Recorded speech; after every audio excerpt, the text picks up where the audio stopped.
Bonjour à tous, c'est Jenny Garden, je suis médium énergéticienne et en ce sens, je canalise les messages de votre flamme jumelle. Si toutefois vous êtes intéressé par cette prestation, n'hésitez pas à aller voir en dessous de la vidéo, dans la description, vous aurez toutes les coordonnées pour me joindre. Alors ici, je vais vous partager le message d'un runner pour cette chaser.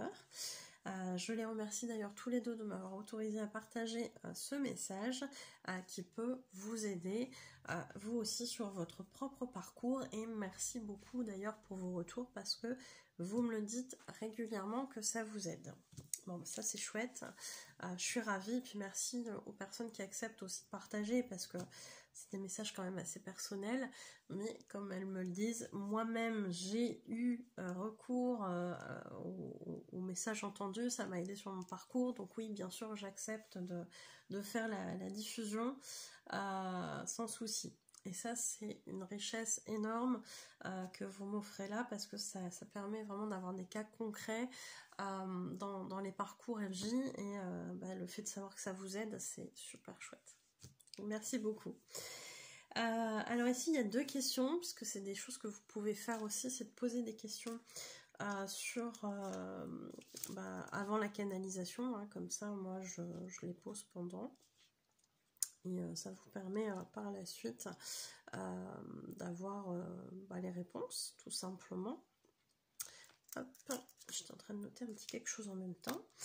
Alors, donc ici, il y a des questions. La première, c'est: as-tu des ressentis énergétiques et corporels à distance? Ou tu sais que c'est moi?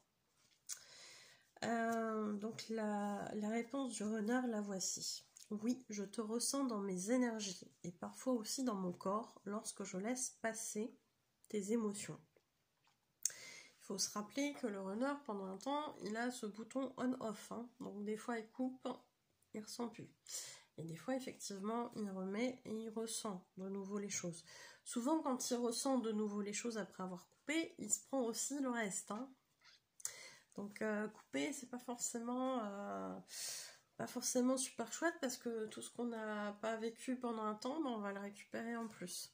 Donc pas forcément une bonne stratégie, mais en même temps c'est pas forcément très conscient non plus du côté des runners. Donc bon, c'est comme ça. Ce n'est pas toujours comme ça, car j'ai pris l'habitude de me fermer pour ne pas prendre ta souffrance, celle que tu m'envoies via les vases communicants. Donc oui, le chaser peut envoyer aussi des énergies, bonnes ou mauvaises, entre guillemets, via les vases communicants de son runner. Je sais que c'est inconscient chez toi. Souvent, oui, ça l'est, effectivement. Mon âme te ressent. Par contre, mon mental ne sait pas qu'il s'agit de toi, qui essaie de te connecter à moi. Mais à l'intérieur, je sais bien que ce n'est pas normal de penser à toi comme cela d'un coup, alors que je fais autre chose. C'est perturbant. J'aimerais éviter que ça se produise, car c'est difficile à gérer pour moi dans les émotions que je ressens à ton égard. Bah oui, bien sûr. Donc il y a une notion de contrôle, hein, quand même, souvent chez le runner, où effectivement des pensées vis-à-vis de son chaser comme ça qui arrivent, c'est très compliqué à gérer en termes d'émotions. Donc forcément, ça leur plaît pas toujours, hein. Donc bon, c'est comme ça. Question 2. J'ai l'impression que tu as du mal avec ma fille alors que tu ne la connais pas. Avez-vous un lien de vie antérieure? Donc ici, voici la réponse du runner. Oui, nous en avons même 3, des liens de vie antérieure qui ont compliqué notre relation à toi et moi. 3 vies où elle s'est interposée. Une fois en tant que sœur, très protectrice envers toi et jalouse de notre lien si fort. Donc c'est vrai que des fois, comme ça, dans les messages, on peut avoir des infos de ce qui s'est passé dans les vies antérieures, et derrière, on peut programmer éventuellement, si vous le souhaitez, un soin pour aller travailler là-dessus et libérer en fait ces choses-là qui n'ont plus lieu d'être aujourd'hui, et surtout qui n'ont plus lieu de polluer votre lien actuellement dans cette incarnation. Ce qui allège beaucoup de choses, hein, effectivement. Une autre où elle a été ton père autoritaire. Elle a peut-être gardé un côté exigeant et autoritaire dans son incarnation actuelle. Petite info, puisque moi du coup j'ai eu le retour.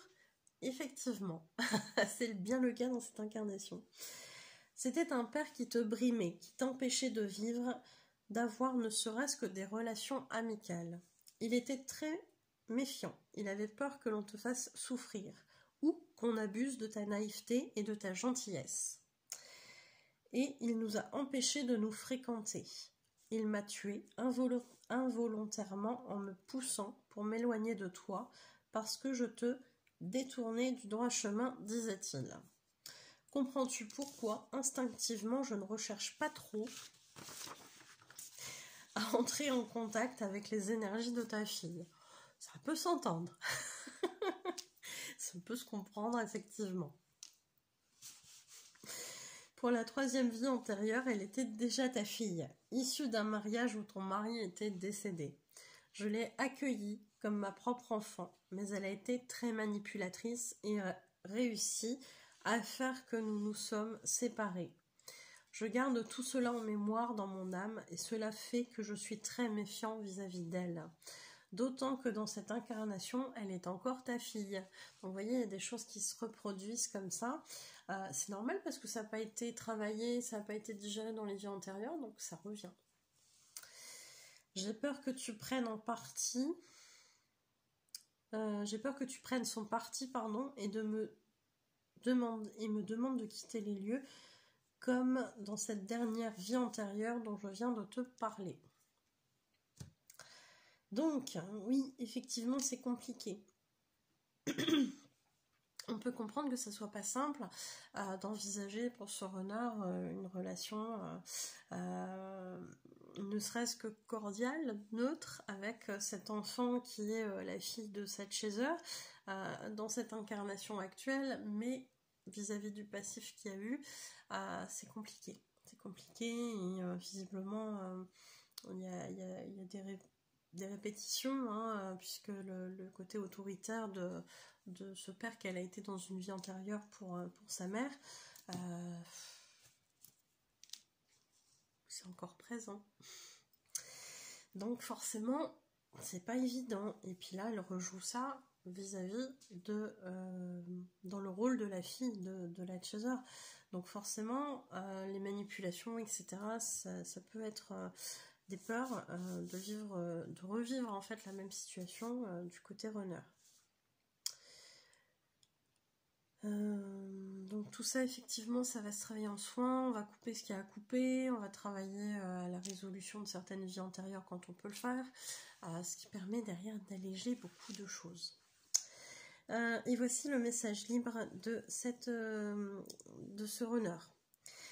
Je suis navrée si jamais j'ai pu te sembler froid à plusieurs moments de notre parcours. C'est un moyen que j'ai trouvé pour me protéger. Je ressens beaucoup les souffrances des autres autour de moi et je ne peux plus compatir consciemment avec les autres comme je pouvais tant le faire auparavant. Je n'en suis plus capable. Cela m'atteindrait trop, alors cela m'atteignait trop, Alors la solution a été de me soulager en décidant de ne plus absorber, de ne plus m'investir émotionnellement dans les problèmes des autres. Ça, c'est des choses que vivent beaucoup d'empathes, beaucoup d'hypersensibles, et je vous invite vraiment à travailler sur ces choses-là parce que c'est pas une fatalité. Des choses sur lesquelles on peut travailler sans forcément non plus bloquer son hypersensibilité parce que on change pas ce qu'on est. Donc à un moment donné, si vraiment on met trop de barrières, on va en souffrir aussi. Donc c'est pas le but. Mais il y a plein de choses qu'on peut faire par rapport à ça et on peut travailler sans soin. Il y a des pierres aussi qui peuvent aider comme la labradorite que j'ai là par exemple en bague, mais que j'invite souvent à porter sur soi, notamment un gros galet pour que ça soit suffisamment absorbant. Donc il y a plein de choses qu'on peut faire. C'était un cauchemar et j'avais l'impression de vivre leurs problèmes, alors je bloque tout. J'évite de trop discuter avec les gens qui ont des problèmes et j'évite parfois, volontairement, certaines personnes qui traînent des émotions difficiles. Cela m'évite de les récupérer. Cela ne m'épanouit pas forcément de m'être éloignée de toi, mais cela m'évitait de récupérer tes émotions. Cela m'évite aussi d'être trop impactée par mes propres émotions à ton égard. Je suis désolée, mais pour le moment, je préfère maintenir le silence entre nous, car c'est plus confortable pour moi émotionnellement. Il n'en est pas moins sûr que je t'aime malgré tout. Donc vous voyez, on a vraiment cette notion de protection du côté runner, qui est quelqu'un d'hypersensible, qui est empathe, et qui va réceptionner effectivement les énergies de pas mal de gens, qui va plus trop savoir où il en est non plus au niveau de ses émotions vis-à-vis de son chaser, et qui récupère aussi les énergies de son chaser. Du coup, c'est vraiment pas simple, et il y a besoin vraiment de moments de silence, d'éloignement pour digérer un petit peu tout ça. Encore faut-il savoir le faire, ce qui n'est pas toujours le cas au début pour les runners ou les hypersensibles. Donc je vous dis, il y a des choses qu'on peut faire, hein. On peut voir ça en accompagnement spirituel pour apprendre à se protéger, apprendre à couper un petit peu ces choses-là aussi, hein, c'est important. En espérant que ce message vous ait aidé, je vous souhaite une belle journée ou une belle soirée et je vous dis à bientôt. Prenez soin de vous.